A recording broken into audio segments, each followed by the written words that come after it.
What's your name, little girl? Giovanna? Say it slowly. Giovanna.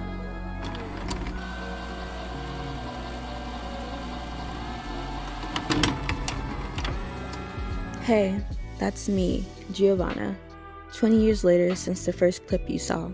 A lot has changed since initially starting this documentary about my family back in 2020, as we are now in 2023. And before I get into what this documentary is about, I want you to meet my family. I now have a 1-year-old baby brother named Joshua Jr.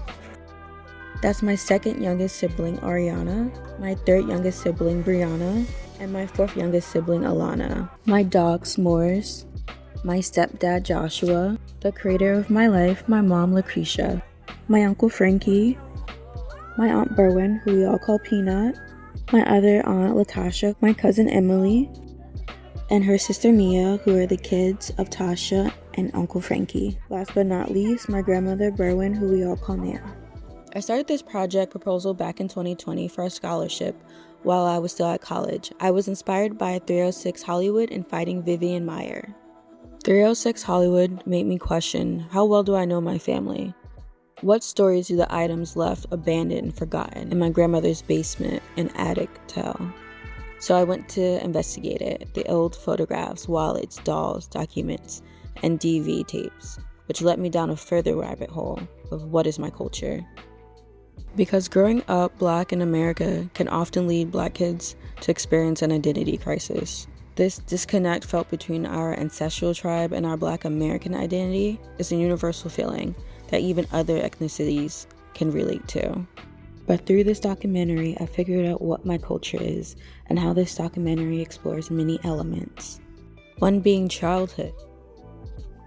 So my childhood, for me, like with my father, I don't really have too many memories of Izzy when I was younger. I mean, I can look back at pictures that he was in, but I don't really have too many memories of him. Early on in my childhood was with Michael. So I remember us going camping a lot. We used to go camping at the Poconos a lot.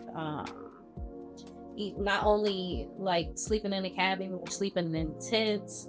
I never forget one time it was me, Michael, and my mother. We were walking from the cabin, I think going somewhere, maybe just going for a walk. And this white lady looks outside her tent or her cabin. She was like, do you want to see the pussy? Do you want to see the little pussy? And then my mother, then Nana was like, excuse me? And the lady was talking about her cat. Did she want us to see her cat? I'll never forget that. It was so crazy. I enjoyed high school. It was fun. Good memories, bad memories. It was good. It was just a little harder for me because I lost my grandma who raised me. We called her mama. Everybody called her mama. Like Aunt Elsie would always. Aunt Elsie had this saying, "I'll be your mama till your mama comes home." She would always tell me that, because sometimes we would feel bad because everybody got to say mom. But my mom did come back, and that was good.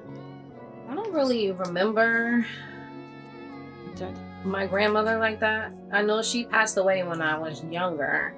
I was maybe like 11, but I don't really have too many memories of her.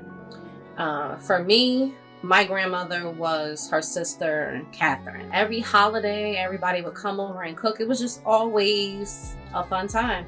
Second, motherhood. Your mom was a piece of cake. She started walking early. I don't know, she always kind of been independent. She was okay. Yeah, she had a little temper, but other than that, she was good. She gave me something to look forward to.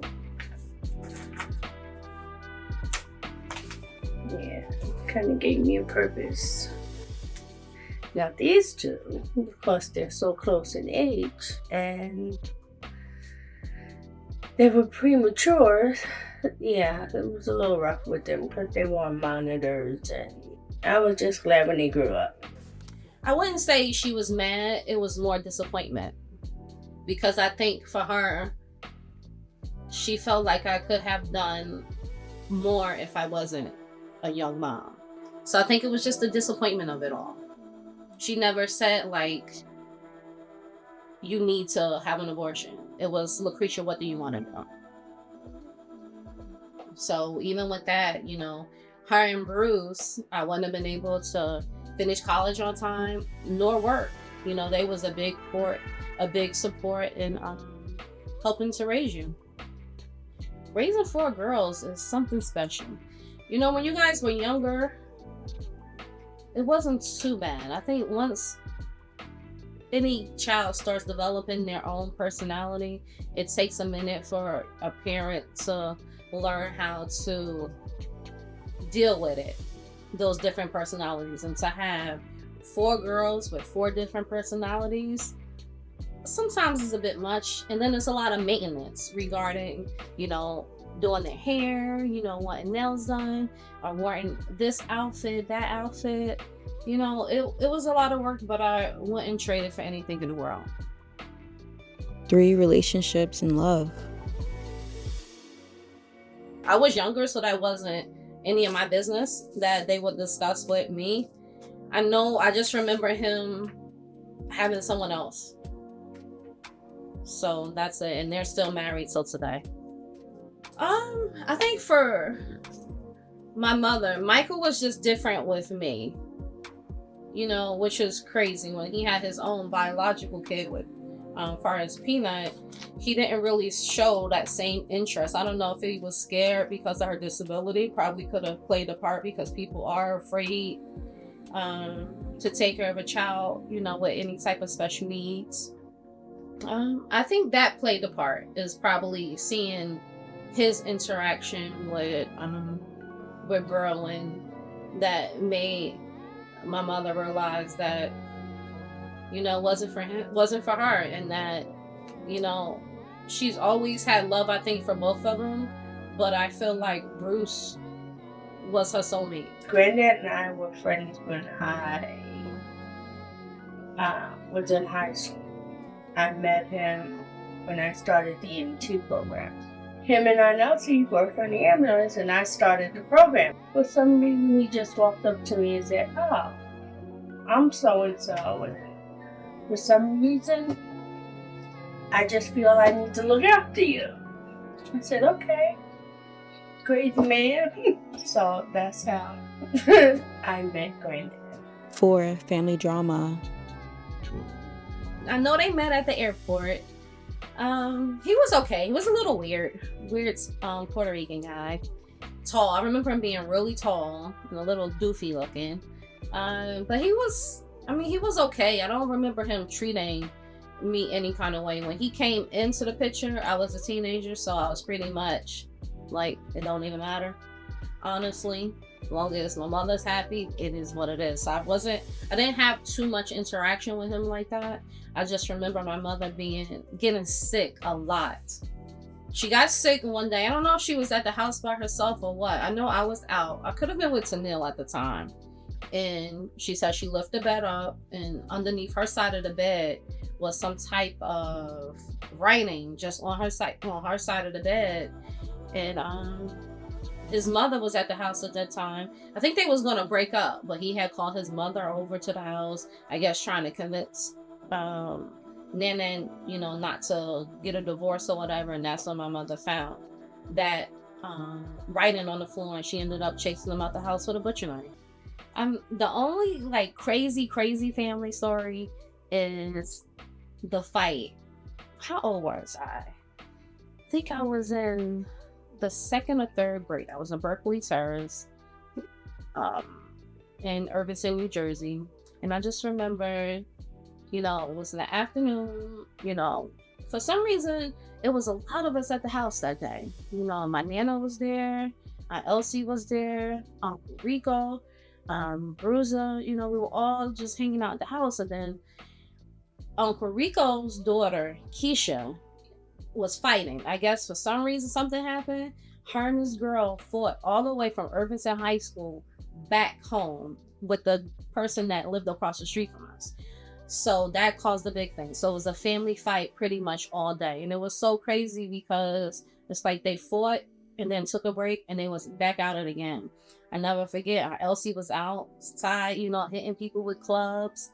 It was just crazy as hell. And then it just got so bad to the point where they made us go in the house. And when we got in the house, we heard gunshots. So they shot into the house. And I remember hiding. So that was a little scary, but, you know, and eventually stopped, you know, everybody stopped fighting. So as I went to school next day, I'm sitting in class with one of the girls that lived across the street from us, with the house that we were fighting with. And I remember a teacher coming in, and the teacher was like, so-and-so, you know, come to the office, you know, it's been an emergency, your house is on fire. So all I can do is just look at her with my head down like, oh my God. Till this day, I don't know what happened, you know, who started the fire, but yeah, your house burned down. 5 lost. She's gonna walk past all these stores and go home and wait till she get upstairs and go to the house, and then ask Pete to go out and get her some cigarettes. Usually and smoke. So get her some cigarettes. So I went up there. So when he came down, because he came down the stairs, he didn't take the elevator. He was ambushed in the hall. But she has to answer for that. Also, there was some photos from when I went to my other grandma's house, who we call Mama, who passed in May of 2021. Need to give her a big look, though, D. Hey, Didi. Oh, no, man. I'm the big sister. Stories. I heard one story. Hey, Tasha. Then the other There's the other grandma. Say hi, grandma. I look like you might gonna give her a Alana, this is your grandma. Well, you just already had your damn Say hi to Alana. Hi, Alana. See, your grandma trying to run. I see you when you get here. Come on, Barney. Child, you look like a peacock. Watching that. You can. You're gonna test more than that in a minute. I'm gonna leave you alone.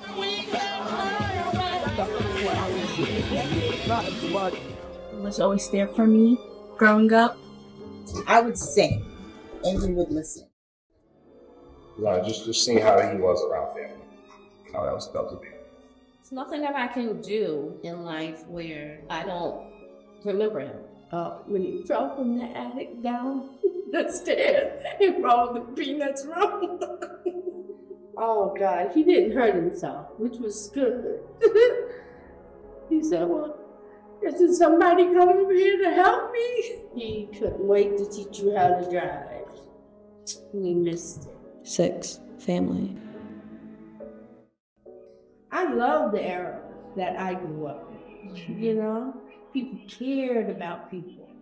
You don't find that these days. When I'm dead and gone, you guys keep it up. Take time to stay together, and always, always, always go on a vacation. I don't care. Don't work all year long and not take that 2 weeks to go away and do something. You have to find time for family and for yourself. You have to. Don't work your life away. Don't do that. Don't do that.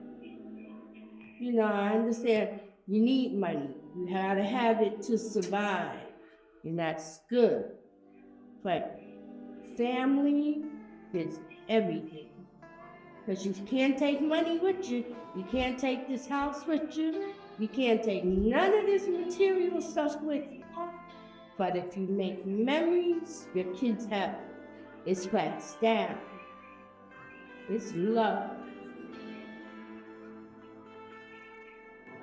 And that's what and that's what I want you guys to have. Love. And be strong.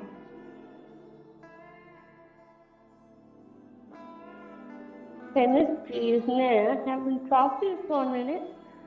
I'm just calling to see how you're doing. Miss hearing your beautiful voice. Give me a call. I love you. Talk to you soon.